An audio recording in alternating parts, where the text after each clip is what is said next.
more I sit here and I think about this, I'm starting to feel some kind of way. I don't know if you guys saw, it's an old clip of ajawilson, Kelsey Plum, and ajawilson was talking about privilege. And I guess they were speaking in the sense of Paige. I don't know, I kind of feel some kind of way about that. So I'm gonna play the clip of ajawilson talking about privilege, referring to people like Kelsey Plum and Paige Bueckers. Paige Bueckers! Us as black women, Paige reminds me a lot of you. Like, you say you're not really about me. And she knows how her privilege has gotten her to that point. And also, like, she's good at basketball, obviously. But, like, she understands her privilege. It's like what pushes her over the top, in a sense. It reminds me a lot of you. And I mean, that's a compliment. Now, me hearing that, I'm confused what privilege has to do with how great a person can play the sport. To me, privilege would be because this person's skin color is this color, they automatically get everything, or at least get what they want. This is the same thing they tried to say with Caitlin Clark. They tried to say the reason that Caitlin Clark is as popular as she is because she's a white woman. That's kind of disrespectful. As if this person didn't put the hours, days, nights into the gym like you did. And see, the thing about black women is a lot of times they try to use we have to work 10 times as harder to get half as much as they do. This is not one of those situations. This is one of those situations where a person has trained and worked their ass off, and you're only saying they're here in this spot or they're at the top of their game because they're white. The popularity of people like Caitlin Clark, Paige Bueckers, Cameron Brink, it comes because it's more white fans than there are black fans. Look at the population. If the population was more black people, that would be the privilege for us. It just doesn't make sense to me. It doesn't make sense to me that the person can put X amount of hours into the gym daily, nightly, perfect their game, invest into their game, and they get to a certain level, top of their game, and someone comes along and tells them that no matter how much work you put in, no matter how many days and nights you put into that gym, in that film room, or whatever the case may be, you're only this good because you're white. To me, that sounds crazy. I'm probably more disappointed that Kelsey Plum, who's like that, who's a dog when it come down the ball, college and in the pros, would sit there and allow her to even diminish the work that she's put in and try to write that off as privilege. Does ajawilson know that she's privileged as a professional sports player? They wouldn't treat her like they would treat me. I mean, we totally be honest, that's privilege. And then too, even if you had privilege, I don't know anyone who has privilege that would give that privilege away. It'll be a different story if we speaking on privilege and that person got in the league and they couldn't even make a jumper. And to me, comments like this will be the reason why ajawilson will not reach her full potential.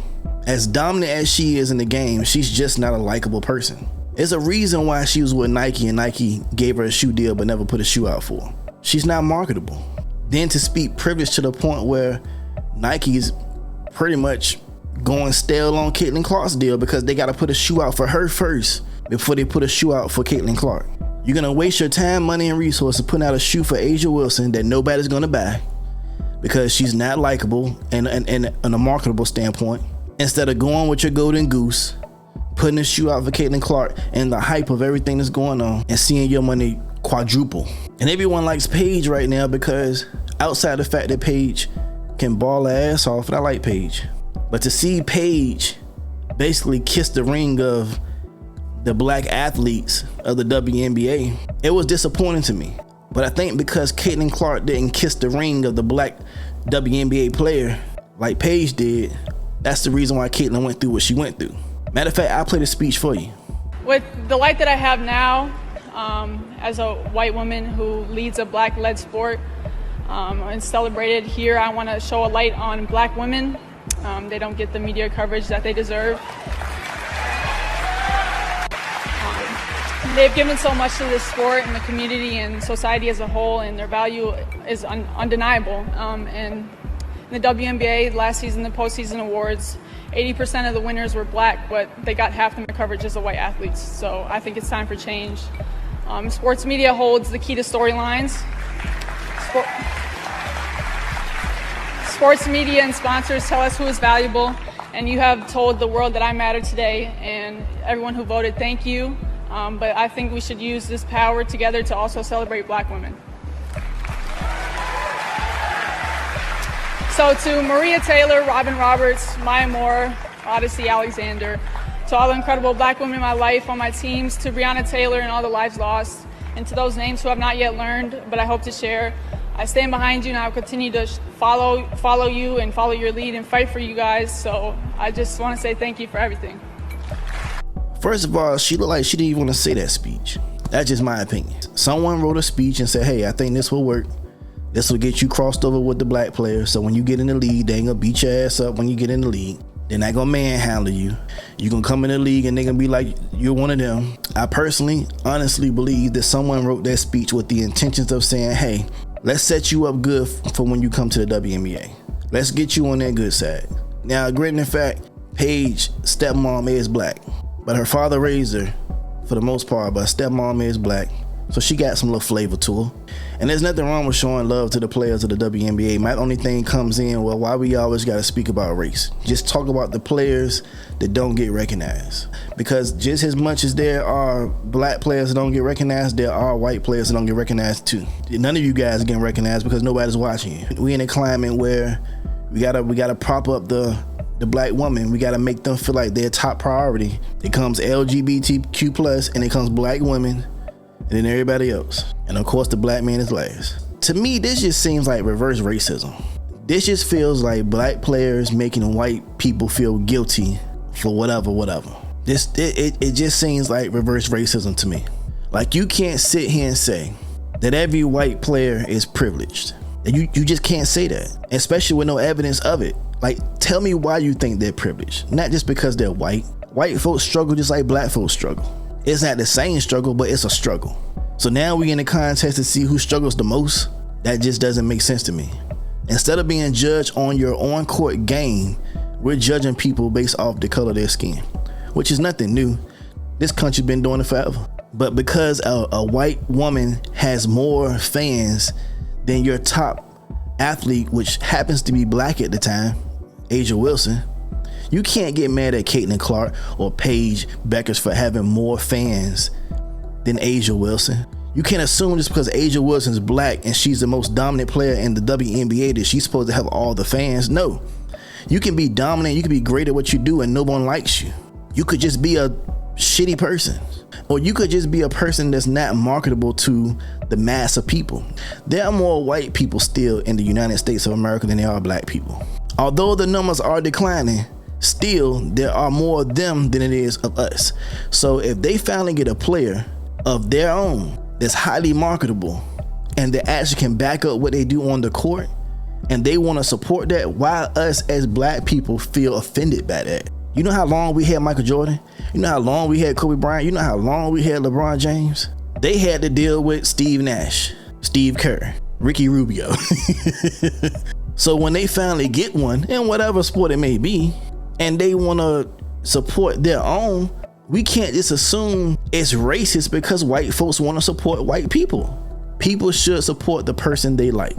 But I'm not going to sit here and tell you that when Michael Jordan was balling, if there was a white version of him, I wouldn't like him either. If there was a white guy balling like Michael Jordan, I would like him too. If that white man had some shoes that were better than the ones, I will be wearing those shoes too. There's nothing wrong with supporting your people.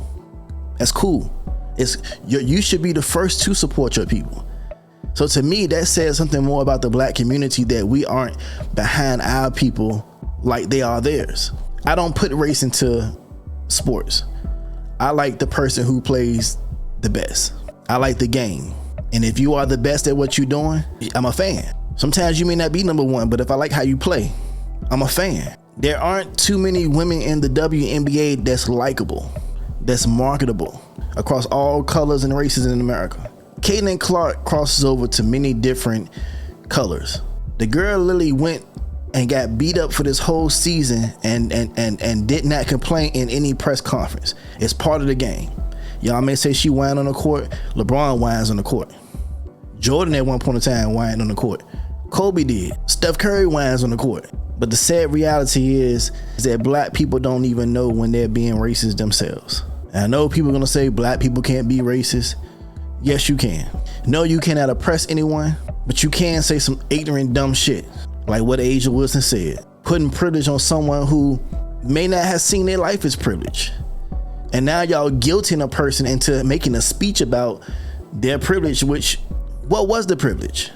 Tell me what privilege did Paige Bueckers actually have that got her in a position where if she didn't have it, she wouldn't be there anyway? What privilege?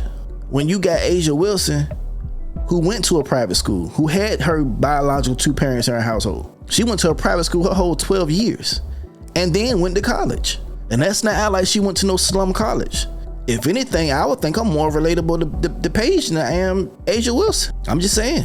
And this is not to diminish anything that Wilson has done on the court. I like what you do on the court. Off that court, you don't seem like a likable person. I have not seen a clip of Wilson yet that makes me think, okay, I can relate to her. And that's me as a black man. But if a person has put in the work and they grind their ass off to get to wherever they at now in this league, wherever that may be in the draft boards, wherever that may be on the lineup, on the bench or off the bench, if a person put that work in, you gotta respect that person that they put that work in, especially if you know they wasn't given that spot. If a person actually put that work in to get to where they are, you can't write that off as privilege because they don't have the same skin color as you. If it's privilege, then whose spot did she take? I'm just hoping at some point we can all put this race and gender and who we like to sleep with type stuff to bed, because at the end of the day, it's fucking up the sports.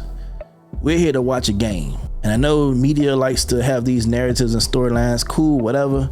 But let's just get back to the actual game.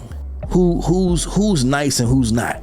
Because at the end of the day, it can't be a draw. It has to be a winner, it has to be a loser. If the WNBA would get rid of the whole kissing the black ring of the black woman type thing and get back to actually sports and playing the game, because all this tells me now is that every white player that's nice that comes in the league has to kiss the ring of the black woman. And that right there will alone kill the game and kill the league. It may be a majority of black women players in the league, but let's not be mistaken that the majority of viewers don't look like me.